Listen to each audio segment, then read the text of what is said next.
Oke, baik. Assalamualaikum warahmatullahi wabarakatuh. Kenalkan nama saya Rafli Putra Pratama dengan BP 1999 dari jurusan Teknik Elektro. Di sini saya akan menjabarkan tentang laporan mesin learning yang berjudul tentang clustering titik panas menggunakan algoritma aglomeratif hierarchical clustering atau HC.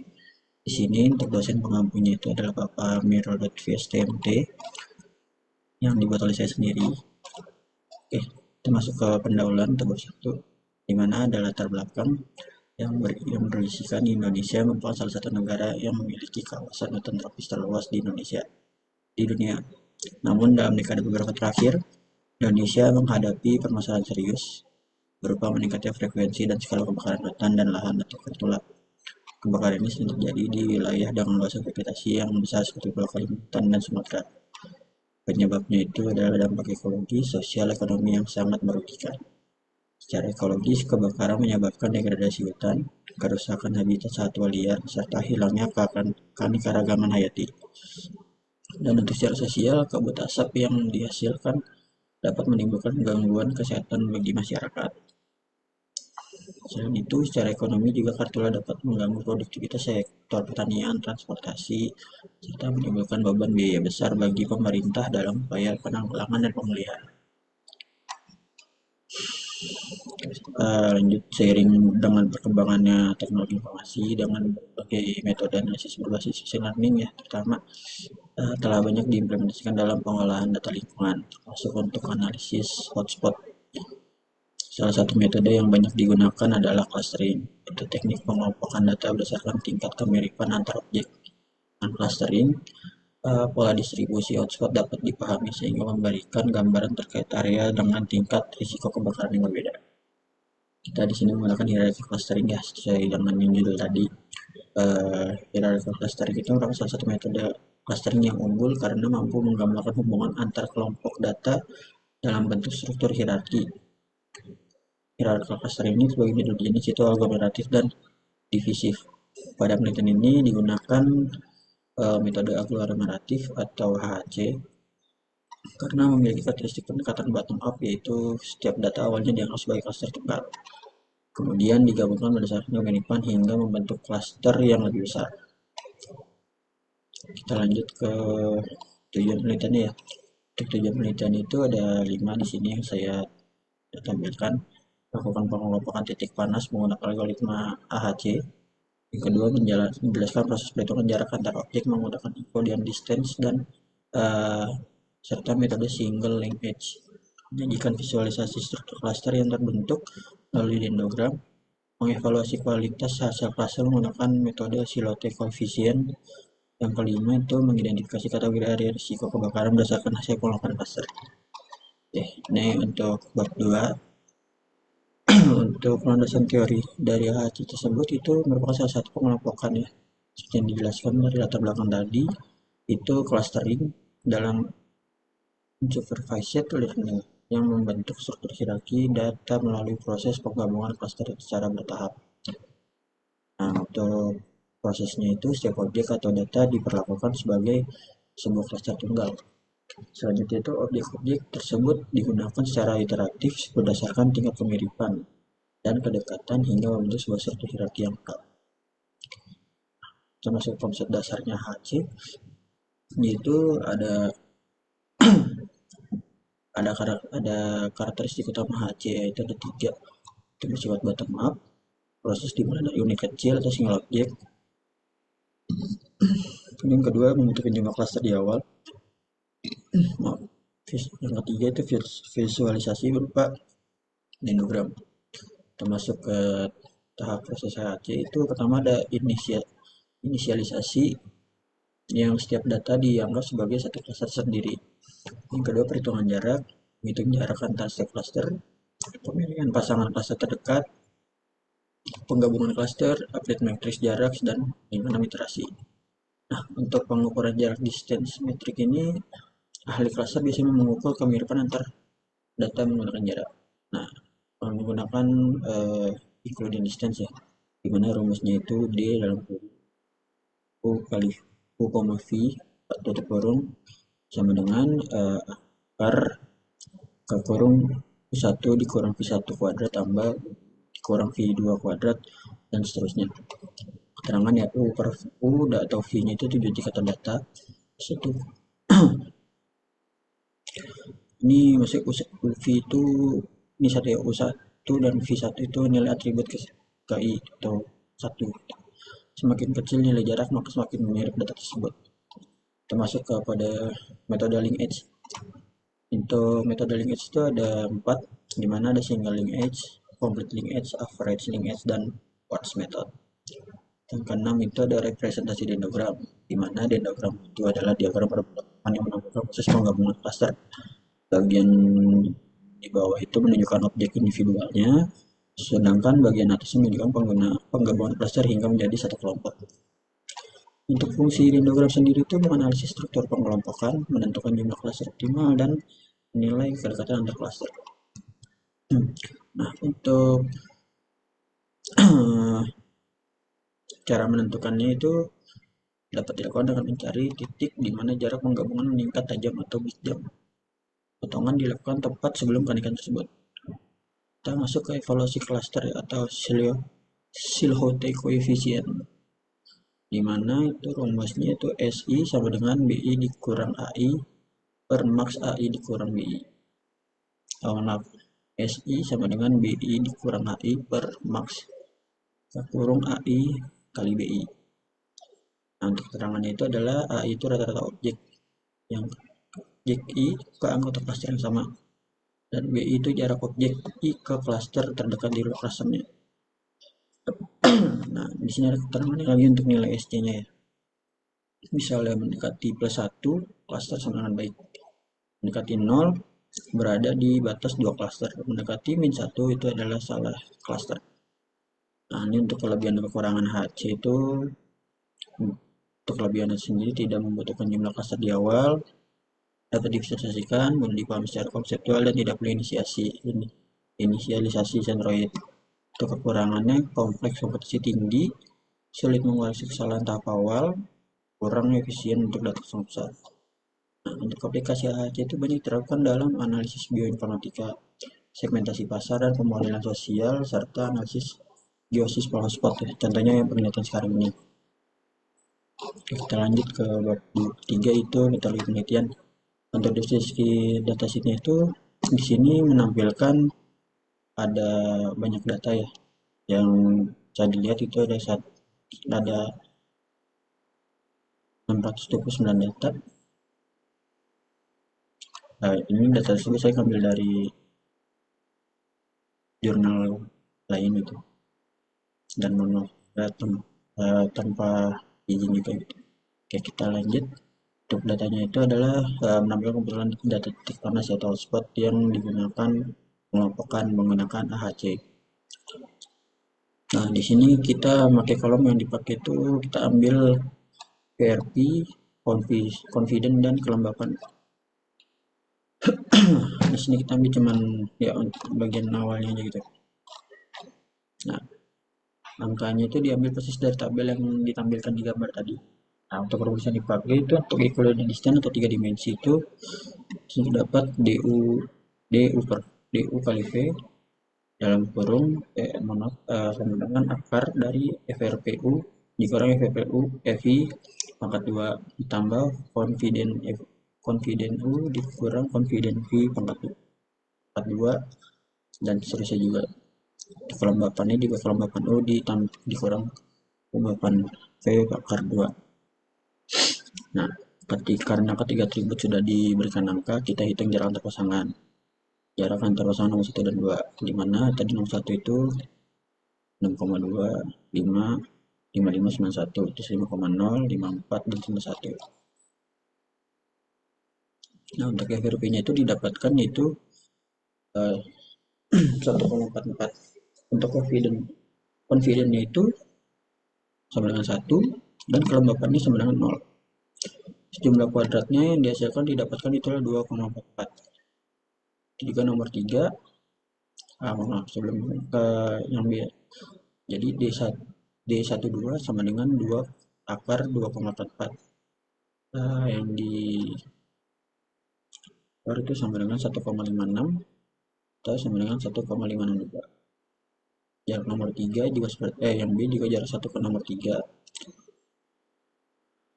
FRP-nya itu dapat 2,25, untuk confident itu 169, itu untuk kelembapan itu 0. Jumlah kuadrat yang didapatkan itu adalah 171,25. Dan untuk di 13 didapatkan hasilnya 13,086. Itu pun juga seterusnya sampai yang kita mau. Kita lanjut ke matriksnya. Nah, ini dari matriks yang dihasilkan ya, jarak nomor 1 ke nomor 5 itu hasil pembuatannya 3 desimal. Nah, didapatkan seperti gambar tersebut. Nah, di situ lagi. Nah, terus langkah aglomeratif atau single X-nya itu. Nah, single X-nya itu sama dengan jarak antar klaster sama dengan jarak minimum antar anggota klaster. Awalannya itu setiap data adalah klaster itu sendiri di 5 data itu ya. Itu langkah pertama, cari pasangan minimumnya dulu nih. Minimumnya itu adalah D12 sama dengan 1,562. Marginnya 1 dan 2, dan klaster baru itu C1.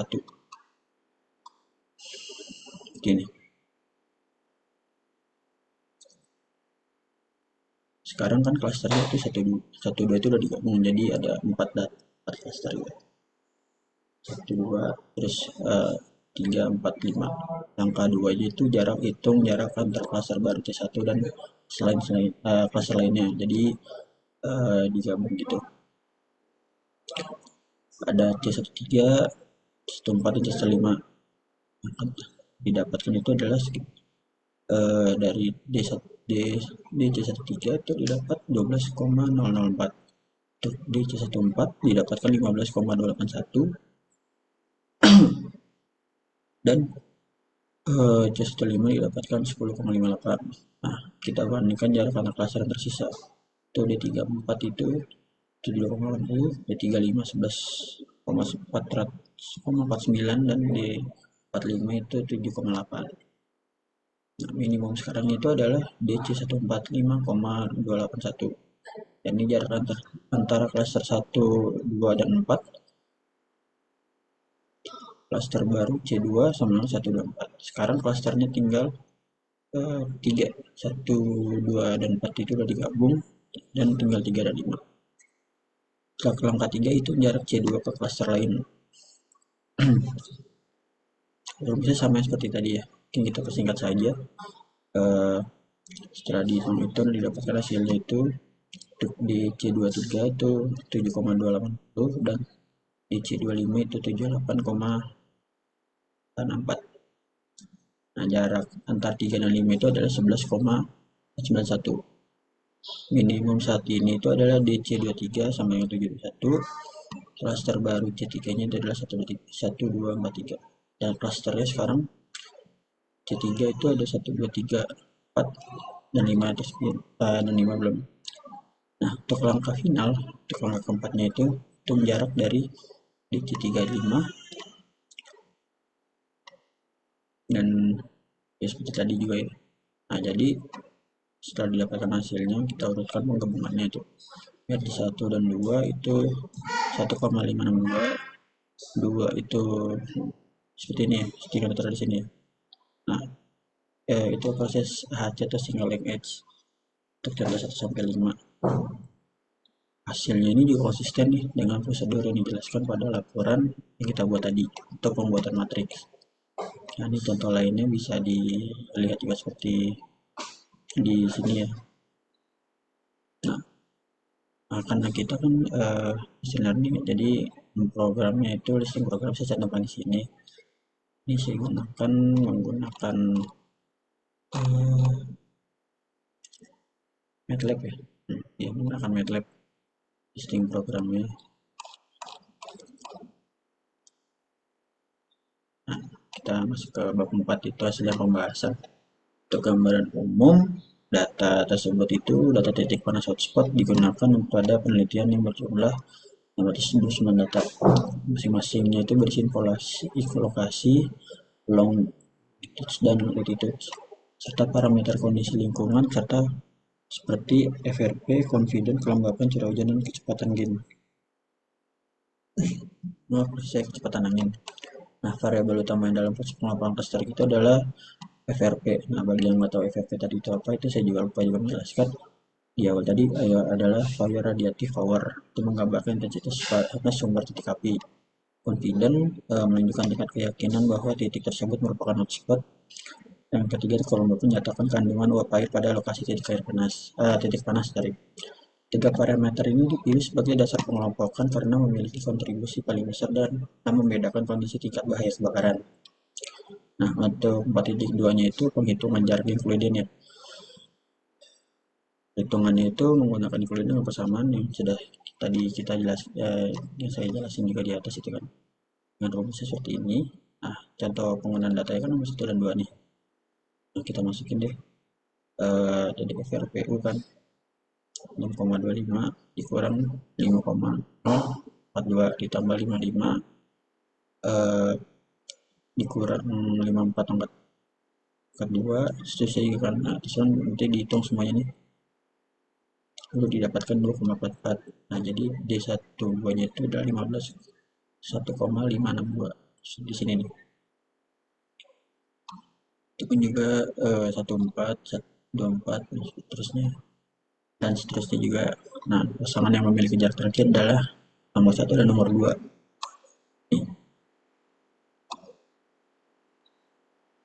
Sehingga keduanya digabung menjadi klaster pertama.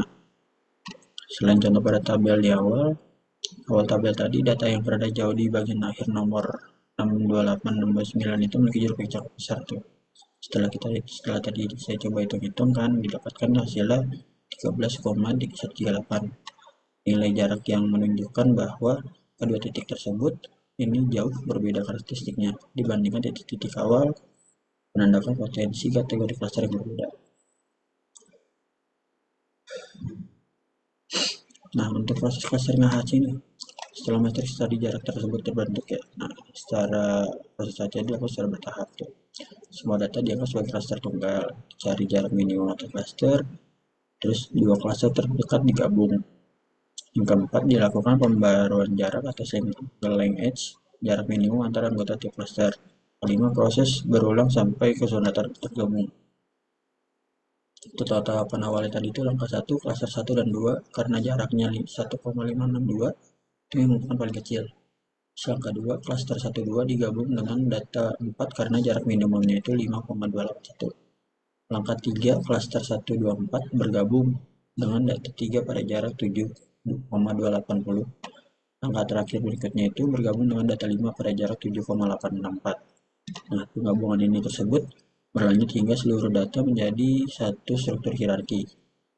Tahapan ini juga konsisten dengan uraian pada dokumen asli. Oke, kita lanjut ke pembentukan dendrogram ya. Untuk pembentukan dendrogram itu, hasil perhitungan jarak kemudian divisualisasi dalam bentuk dendrogram. Dendrogram memperlihatkan urutan penggabungan data berdasarkan kedekatannya semakin rendah titik penggabungan, maka semakin mirip data tersebut. Hasil dendrogram menunjukkan pembentukan dua klaster utama. Klaster pertama berisi data dengan nilai FRP relatif kecil sampai sedang dan tingkat keyakinan rendah menengah.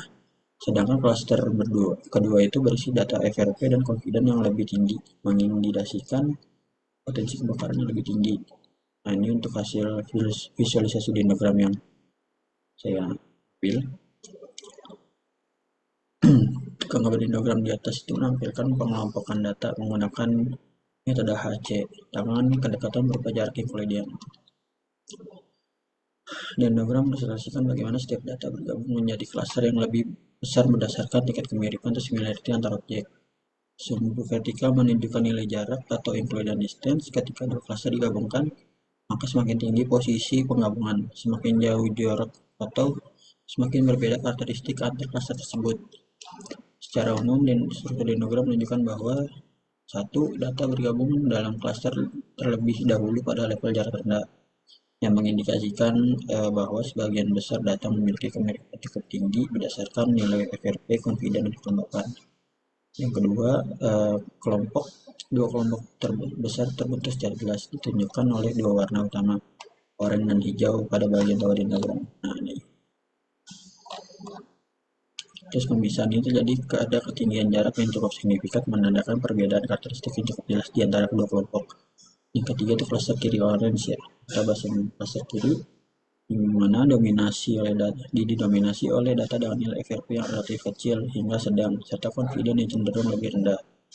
Hal ini menunjukkan bahwa kelompok ini mengarah pada titik panas yang berpotensi rendah atau aktivitas kebakaran yang tidak terlalu intens. Itu. Lalu yang keempat itu klaster kanan, yang hijau. Berisi data yang cenderung memiliki FRP lebih tinggi serta confident yang lebih besar, sehingga kelompok ini mengarah pada titik panas yang lebih aktif dan memiliki intensitas kebakaran lebih tinggi. Kelima, penggabungan tertinggi, sekitar jarak 550 sampai 600. Maaf ya, menunjukkan jarak terbesar antar kedua klaster utama, menandakan bahwa kedua klaster tersebut memiliki karakteristik yang sangat berbeda dan pemisahan menjadi dua klaster merupakan keputusan yang tepat. Oke, selanjutnya yang kelima itu analisis klaster. Berdasarkan penggabungan dan pemotongan diagram tersebut, terbentuk dua klaster. Itu klaster 1, klaster 2 yang sudah dijelaskan tadi. Klaster 2 berpotensi menggunakan titik panas yang benar-benar aktif dan memiliki nilai kebakaran tinggi. Yang klaster hijau berarti. Distribusi kelembapan pada kedua klaster cenderung seragam pada banyak data. Namun, perbedaan efektif confident-nya itu menjadi pembeda paling signifikan. Nah, hasil clustering tadi kan hasil evaluasi clustering itu Silhouette coefficient. Nah, setelah dilakukan menggunakan Silhouette coefficient, ini merupakan indikasinya. Semakin mendekati +1, maka semakin baik kualitas cluster. Berdasarkan dokumen nilai SWOT yang terbaik itu adalah 0,808 pada skenario cluster 2. Nilainya itu menunjukkan bahwa pengelompokan yang terbentuk sudah sangat baik. Data di tiap klaster saling berdekatan secara internal. Terus yang terakhir, antar klaster memiliki jarak yang jelas gitu loh, sehingga pembagian dua klaster menjadi hasil paling optimal. Untuk pembahasannya itu, maaf ya. Untuk pembahasannya itu, yang pertama ada perbedaan FRP dan confident menjadi aktor pembeda utama antar klaster. Data dengan nilai FRP plus confident tinggi cenderung berada di dalam klaster risiko tinggi. Yang kedua, kelembapan relatif seragam sehingga kurang signifikan dan dalam membedakan klaster. Ketiga, proses AHC signaling edge berhasil mendeteksi kelompok titik panas yang memiliki pola kemiripan kuat. Nilai SC atau nilai SC itu 0,808 menandakan klaster yang terbentuk sangat baik. Klaster terpisah, jelas, dan homogen. Hasil pengelompokan ini dapat digunakan untuk penentuan prioritas monitoring, pemetaan risiko, dan pertimbangan pembentukan proses pantau.